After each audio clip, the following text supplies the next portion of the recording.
Tradition 4. Each of us should be autonomous except in matters affecting the other, our family, or society as a whole. EACH partner should be autonomous except in matters affecting the other partner, other members of the family or the relationship as a whole. Another way to say this is that we must have the ability to become unselfish. We must ask, how does something affect us rather than how does it affect me?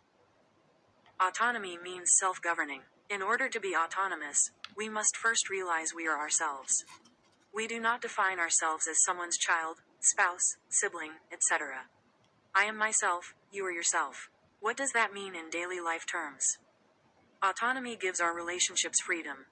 Each partner is free to choose a personal style of functioning and is free to pursue activities, with the essential responsibility to behave in a manner that is consistent with the harmony within the relationship. Dave likes engaging in sporty activities, like backpacking and working out at the gym. He is free to do these things, or anything else, as long as it does not hurt Polly in any way. He doesn't have to ask if it's okay for him to engage in one of his interests. Polly, on the other hand, is very feminine and has little interest in such things. She doesn't have to ask if it's okay for her to go away for the weekend to speak at a convention. She is following her own interests. It is not the responsibility of either partner to decide what is good for the other, or what the other should be doing.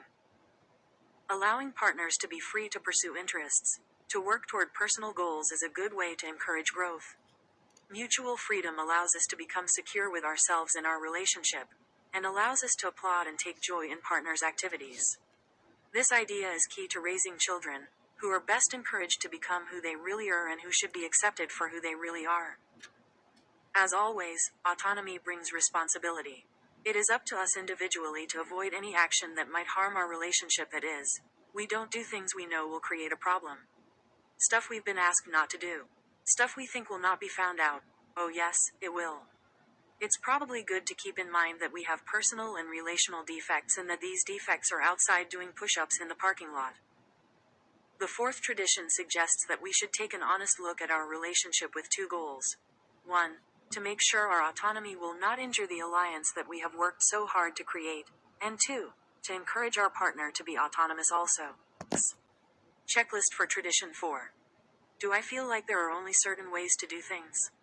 And are they my ways? And do I insist on things being done in those ways?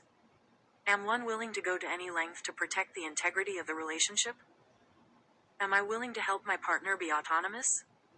Do I put down someone's behavior when it's different from mine, or different from how a sober adult would behave in the same situation?